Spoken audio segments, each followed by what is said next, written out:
হে everyone, আসসালামু আলাইকুম। বর্ণমালা অনলাইন একাডেমিতে তোমাদের সকলকে স্বাগতম। তো আমরা পড়ছিলাম অষ্টম শ্রেণীর বিজ্ঞান তৃতীয় অধ্যায়।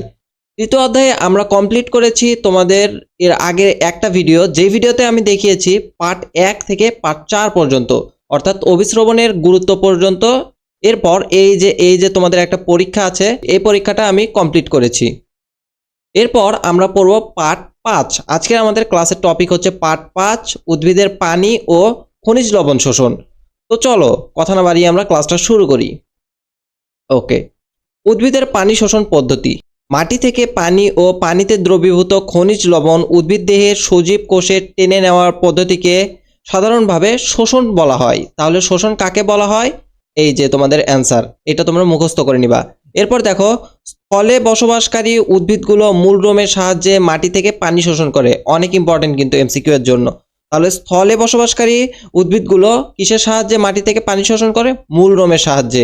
এরপর পানিতে নিমজ্জিত, অর্থাৎ যারা পানিতে বাস করে যে উদ্ভিদগুলো, যেমন পদ্ম, শাপলা, এগুলো অনেক দেখতে পারবা তোমরা। যে পুকুর আছে না আমাদের, পুকুর বা তোমাদের যাদের বাসার কাছে নদী আছে, সেখানে তোমরা অনেক পানিতে নিমজ্জিত উদ্ভিদ দেখবা, কচুরিপানা আছে। এগুলো কি করে দেখো, এগুলো সারা দেহের মাধ্যমে পানি শোষণ করে, অর্থাৎ তাদের সারা দেহ দিয়ে পানি শোষণ করে। স্থলজ উদ্ভিদগুলো মূলরোম মাটির সূক্ষ্ম কণার ফাঁকে লেগে থাকা কৈশিক পানি অভিস্রবণ প্রক্রিয়ায় নিজ দেহে টেনে নেয়। তাহলে কি করে? স্থলজ উদ্ভিদগুলোর মূলরোম মাটির সূক্ষ্ম কণার ফাঁকে লেগে থাকা কৈশিক পানি অভিস্রবণ প্রক্রিয়ায় নিজ দেহে টেনে নেয়। এখানে মূলরোম কাকে বলে, এরপর কৈশিক পানি কাকে বলে, এগুলো আমরা নিচে আরো বিস্তারিত পড়ব। তো চলো আমরা এখন দেখি। আচ্ছা, আগে আমরা এই চিত্রের স্ট্রাকচারটা বুঝি। তো দেখো, এটা হচ্ছে উদ্ভিদের একটা মূলের চিত্র। এখানে এই পুরোটাকে বলা হচ্ছে মূল। আর এই যে দেখো বর্ধিত অংশগুলো ছোট ছোট অনেকগুলো দেখতেছো, এগুলোকে বলা হচ্ছে মূলরোম। তোমাদের এগুলোকে বলা হচ্ছে মূলরোম। আর এইখান থেকে এই পর্যন্ত হচ্ছে মূলরোম অঞ্চল। আর এইখান থেকে এইটুকু হচ্ছে কি? কোষ সৃষ্টিকারী অঞ্চল, অর্থাৎ নিচের এইটুকু অংশকে বলে হচ্ছে মূলত্র। তো চলো আমরা আবার আমাদের বইয়ে ফিরে যাই। তো দেখলে তো ওখানে কোনটা কি। এখন নিচে আমরা পড়ি, মূলরোমের প্রাচীরটি ভেদ্য, অর্থাৎ মূলরোমের প্রাচীরটি ভেদ করা যায়। এই যে এগুলোর যে প্রাচীর আছে, জুম করি, এই যে এই প্রাচীরগুলো কি হয়? ভেদ্য, অর্থাৎ ভেদ করা যায়। তাই প্রথমে ইমবাইবেশন প্রক্রিয়ায় পানি শোষণ করে এবং কোষ প্রাচীরের নিচে অবস্থিত অর্ধভেদ্য প্লাজমা পর্দার সংস্পর্শে আসে। এরপর কি বলেছে? মূলরোমের কোষীয় দ্রবণের ঘনত্বের তুলনায় তার পরিবেশের দ্রবণের ঘনত্ব কম থাকায় পানি কোষের মধ্যে অন্ত অভিস্রবণ প্রক্রিয়ায় প্রবেশ করে। এখন আমরা অভিস্রবণ কাকে বলে সেটা তো জানি, কিন্তু অন্ত অভিস্রবণ কাকে বলে এখন আমরা সেটা দেখব। সেম তোমরা যেমন অভিস্রবণের সংজ্ঞা পড়েছো না, এখানেও তুলনামূলক সেম। যখন অর্ধবেদ্য পর্দা দিয়ে কম ঘনত্বের স্থান থেকে বেশি ঘনত্বের স্থানের দিকে দ্রাবক প্রবেশ করে, তাকে তোমার অন্ত অভিস্রবণ প্রক্রিয়া বলে। এখন দেখি কি বলেছে এখানে, মূলরোমের কোষীয় দ্রবণের ঘনত্বের তুলনায়, অর্থাৎ মূলরোমের কোষীয় দ্রবণ বলতে এই যে এই চিত্রটা এখন আমরা লক্ষ্য করি।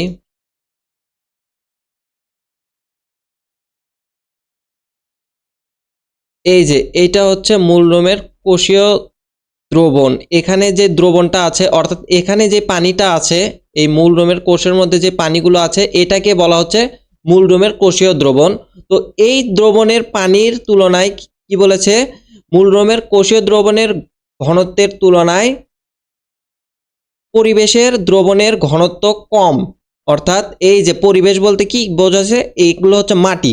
তো মাটিতে যে পানিটা আছে বা যে দ্রবণ, অর্থাৎ পানি, মাটিতে যে পানিটা আছে এটাকে আর কি দ্রবণ হিসেবে বলা হচ্ছে। তো এই পানির কি ঘনত্বটা অনেক কম, এই পানির ঘনত্বটা, তোমাদের এই পানির ঘনত্বটা কম। এই যে এর কোষের, মূলরোমের কোষের মধ্যে যে পানি আছে তার তুলনায় এই মাটিতে থাকা পানির ঘনত্বটা কম। এই জন্য কি হয়, এটা এর ভিতর প্রবেশ করতে পারে। এই দেখো এটাই বলেছে, কোষের মধ্যে অন্ত অভিস্রবণ প্রক্রিয়ায় প্রবেশ করে। আশা করি তোমরা ক্লিয়ার এটা। আচ্ছা, মূলের বাইরের আবরণ থেকে কেন্দ্র পর্যন্ত সব কোষে কোষরসের ঘনত্ব সমান নয়। কি বলেছে? মূলের বাইরের আবরণ থেকে কেন্দ্র পর্যন্ত সব কোষের কোষরসের ঘনত্ব সমান নয়, অর্থাৎ মূলের বাইরের আবরণ থেকে কেন্দ্র পর্যন্ত, অর্থাৎ মূলের বাইরের এই আবরণ থেকে এই যে কেন্দ্র পর্যন্ত, এই মূলের মাঝখান পর্যন্ত সব কোষের কোষরসের ঘনত্ব এক নয়। অর্থাৎ এখানে যে ধরো যে কোষরসের ঘনত্ব, এখানে আবার আরেক রকম কোষরসের ঘনত্ব, এখানে আবার আরেক রকম কোষরসের ঘনত্ব, এরকম মানে এক এক জায়গায় কোষরসের ঘনত্ব এক এক রকম। কোষরস বলতে এখানে এই যে কোষের মধ্যে যে দ্রবণ বা পানিটা আছে এটাকে বোঝানো হচ্ছে। ফলে কোষান্তর অভিস্রবণের কারণে মূলের এক কোষ থেকে অন্য কোষে পানির গতি অব্যাহত থাকে। কোষান্তর বলতে কোষের পর কোষ বোঝানো হয়েছে। তো এখানে কি বলেছে, ফলে কোষান্তর অভিস্রবণের কারণে মূলের এক কোষ থেকে অন্য কোষে পানির গতি অব্যাহত থাকে।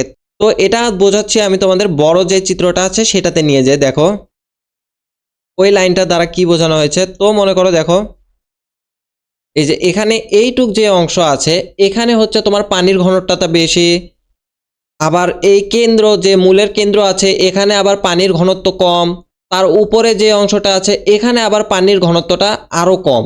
তো কি হয়, এই নিচে থেকে পানি উপরে যায়, উপরের এই মূলের কেন্দ্রে যায়, কেন্দ্র থেকে আবার এই উপরের কোষে যে পানির ঘনত্ব অনেক কম এখানে আবার চলে যায়। তো এর ফলে কি হচ্ছে, এখানে তোমার যে এই যে দেখো এখানে পানির ঘনত্বটা বেশি ছিল, এখানে পানির ছিল না, তো এখান থেকে এখানে যায়, দেন আবার কি হয় এখান থেকে এখানে গেল। তো এইভাবেই তোমার যে পানির যে শোষণ করছে এই গতিটা অব্যাহত থাকে, পানির যে গতি এটা অব্যাহত থাকে। আর আমরা সকলেই জানি যে তোমার উদ্ভিদ বলো প্রাণী বলো সকলের দেহ কি দ্বারা, অনেকগুলো কোষ দ্বারা গঠিত, এটা আমরা দ্বিতীয় অধ্যায়ে পড়েছি। তো এই জন্য আর কি এখানে এই কথাটা বলেছে যে কোষান্তর অভিস্রবণের কারণে মূলের এক কোষ থেকে অন্য কোষে পানির গতি অব্যাহত থাকে এবং পরিশেষে পানি কাণ্ডের জাইলেম বাহিকার মাধ্যমে পাতায় পৌঁছায়। তাহলে কিসের মাধ্যমে পানি একবারে মূল থেকে পাতায় পৌঁছায়? কাণ্ডের জাইলেম বাহিকার মাধ্যমে। এটা তোমরা মনে রাখবা, এটা এমসিকিউ এ আসে। ওকে, এরপরে আমরা নিচে আসি ইমবাইবিশন। এটা কিন্তু মোস্ট ইম্পর্টেন্ট, অনেক ইম্পর্টেন্ট। বহুবার ইমবাইবিশন কাকে বলে এই প্রশ্নটা তোমাদের কিন্তু বোর্ডে এসেছে, প্লাস তোমাদের স্কুলের যে পরীক্ষা আছে এখানেও কিন্তু তোমরা পাবে। তো তোমরা এটা ভালো করে মুখস্থ করবে। আচ্ছা, ইমবাইবিশন অধিকাংশ কলের ধর্মী পদার্থই পানিগ্রাহী। আচ্ছা, এখন তোমরা প্রশ্ন করতে পারো ভাইয়া কলের ধর্মী কি? কলের ধর্মী হচ্ছে যে সকল পদার্থ পানির সংস্পর্শে এলে পানি শোষণ করে তাদেরকে কলের ধর্মী পদার্থ বলে। এখন উদ্ভিদ দেহে বিভিন্ন ধরনের কলের ধর্মী পদার্থ বিদ্যমান। এগুলো কি কি? Starch, cellulose, gelatin. এসব পদার্থ তাদের কলের ধর্মী গুণের জন্য পানি শোষণ করতে সক্ষম। কলের ধর্মী বিভিন্ন পদার্থ যে প্রক্রিয়ায় নানা ধরনের তরল পদার্থ শোষণ করে তাকে ইমবাইবিশন বলে। অনেক ইম্পর্টেন্ট এই প্রশ্নটা, তোমরা দাগায় নাও। এরপর দেখো, আর শোষণকারী পদার্থকে হাইড্রোফিলিক বলে, মানে হাইড্রোফিলিক পদার্থ বলে। যে পদার্থটা এই পানিটা শোষণ করে তাকে কি বলে? হাইড্রোফিলিক বলে। ওকে, এখন আমরা পড়বো হচ্ছে উদ্ভিদের খনিজ লবণ শোষণ পদ্ধতি। উদ্ভিদের স্বাভাবিক বৃদ্ধির জন্য কতগুলো খনিজ লবণের প্রয়োজন হয়। উদ্ভিদের জন্য প্রয়োজনীয় খনিজ লবণের উৎস মাটিস্থ পানি, অর্থাৎ মাটির মধ্যে যে পানিটা থাকে, কৈশিক পানি যাকে আমরা উপরে পড়ে আসলাম, এই পানিটাই হচ্ছে উদ্ভিদের কি? খনিজ লবণের উৎস।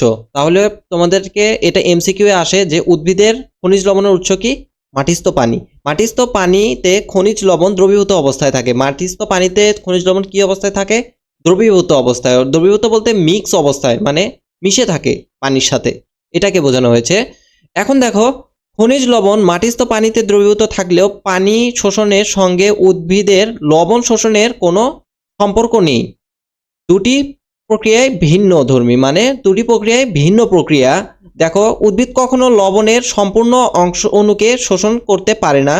লবণগুলো কেবল আয়ন হিসেবে শোষিত হয়, অর্থাৎ উদ্ভিদ কখনো সম্পূর্ণভাবে লবণ শোষণ করতে পারে না, ডিরেক্ট যেটাকে বলে এইভাবে লবণ শোষণ করে না। সে কি করে? আয়ন হিসেবে লবণ শোষণ করে। উদ্ভিদ মাটির রস থেকে খনিজ লবণ শোষণ দুইভাবে সম্পন্ন করে। দেখো, যথা নিষ্ক্রিয় শোষণ আর একটা হচ্ছে সক্রিয় শোষণ। এখন তোমাদের বইয়ে এটা নেই, নিষ্ক্রিয় শোষণ কাকে বলে, সক্রিয় শোষণ কাকে বলে। আমি জাস্ট তোমাদের ধারণা দিচ্ছি।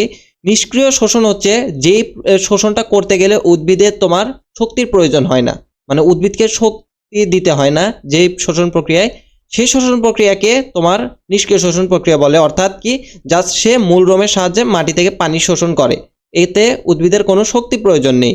আরেকটা হচ্ছে সক্রিয় শোষণ। এই যে এখানে যে শোষণটা দেখলাম, যে দেখো এখানে পানির ঘনত্ব বেশি, এইখানে আবার একটু কম, এইখানে আবার আরো কম। তো এখান থেকে পানি কি হয়, এখানে শোষিত হয়, আবার এখান থেকে এখানে শোষিত হয়। তো এক্ষেত্রে কি হয়, উদ্ভিদের শক্তির প্রয়োজন হয়। তো এটাকে বলে হচ্ছে সক্রিয় শোষণ, যে শোষণ প্রক্রিয়ায় উদ্ভিদের শক্তি ব্যয় করতে হয়। আচ্ছা, এখন নিচে আমরা আসি প্রশোধন। প্রশোধন বা বাষ্পমোচন উদ্ভিদের একটি বিশেষ শারীরবৃত্তীয় প্রক্রিয়া। তাহলে প্রশোধনের আরেকটা নাম কি? বাষ্পমোচন। মনে রাখবা তোমরা, প্রশোধনের আরেকটা নাম হচ্ছে বাষ্পমোচন প্রক্রিয়া। আমরা পূর্বের পাঠে জেনেছি উদ্ভিদের বিভিন্ন শারীরবৃত্তীয় কাজের জন্য পানি অপরিহার্য, তাই উদ্ভিদ মূলরোমের সাহায্যে মাটি থেকে প্রচুর পরিমাণে পানি শোষণ করে। শোষিত পানি কিছু অংশ উদ্ভিদ তার বিভিন্ন বিপাকীয় কাজে ব্যবহার করে। এখানে এই বিপাকীয় কাজ বলতে বোঝানো হয়েছে তোমার যে সালোক সংশ্লেষণ প্রক্রিয়ায় উদ্ভিদ খাদ্য তৈরি করে, এই কাজটাকে আর কি। এবং বাকি অংশ বাষ্পাকারে বায়ুমণ্ডলে পরিত্যাগ করে, বাষ্পাকারে বায়ুমণ্ডলে পরিত্যাগ করে। এখন উদ্ভিদ তো মূলরোমের সাহায্যে মাটি থেকে পানি শোষণ করে। এই পানিটা যখন উদ্ভিদ দেহে বেশি হয়ে যায়, তখন উদ্ভিদ কি করে, এটা তোমার বাষ্পাকারে বায়ুমণ্ডলে পরিত্যাগ করে। আর এটা কি প্রক্রিয়া? এই প্রক্রিয়াটা হচ্ছে তোমার প্রশোধন প্রক্রিয়া। এখন এখানে দেখো উদ্ভিদ কিন্তু মাটি থেকে পানি শোষণ করছে। তো পানি শোষণ করার পর দেখো উদ্ভিদে যে পরিমাণ পানি লাগবে তার বিপাকীয় কাজের জন্য, সেই পরিমাণ পানি উদ্ভিদ তার দেহে ব্যবহার করছে। বাকি যে অংশ পানিটা তার দেহে জমা থাকছে, এই পানিটা তো বের করতে হবে। যদি না বের করে দেয় তাহলে তো উদ্ভিদ পচে মরে যাবে। তো সেক্ষেত্রে কি হয়, এই বাষ্পাকারে উদ্ভিদ বায়ুমণ্ডলে এই পানিটাকে পাতার সাহায্যে বের করে দেয়। তো এই যে পাতার সাহায্যে বের করে দিচ্ছে, এই যে বাষ্পাকারে উদ্ভিদ বায়ুমণ্ডলে পানিটাকে বের করে দিল, এইটাকে বলা হচ্ছে তোমার কি, প্রশোধন প্রক্রিয়া। এই যে দেখো এখানে শোষিত পানির কিছু অংশ উদ্ভিদ তার বিভিন্ন বিপাকীয় কাজে ব্যবহার করে এবং বাকি অংশ বাষ্পাকারে বায়ুমণ্ডল পরিত্যাগ করে। উদ্ভিদের দেহাভ্যন্তর থেকে পাতার মাধ্যমে বাষ্পাকারে পানির এই নির্গমনকে বা এই নির্গমনের প্রক্রিয়াকে প্রশোধন বা বাষ্পমোচন প্রক্রিয়া বলে। তাহলে এখন কি দেখলে, যে কিসের মাধ্যমে এই পানিটা উদ্ভিদ বের করে দেয়? পাতার মাধ্যমে বের করে দেয়। এইটা আমাদের ইম্পর্টেন্ট, যে প্রশোধন কাকে বলে। আচ্ছা, নিচে এখন দেখি। এখন এখানে শুধু দেখলাম যে পাতার মাধ্যমে বাষ্পাকারে উদ্ভিদ কি করে, পানি নির্গমন করে, কিন্তু পাতা ছাড়াও আরো কিছু অংশ আছে, নিচে আমরা এগুলো পাবো। দেখো, প্রশোধন প্রধানত পত্ররন্ধ্রের মাধ্যমে হয়। প্রশোধন প্রধানত পত্ররন্ধ্রের মাধ্যমে হয়। এখন এই যে পত্ররন্ধ্র,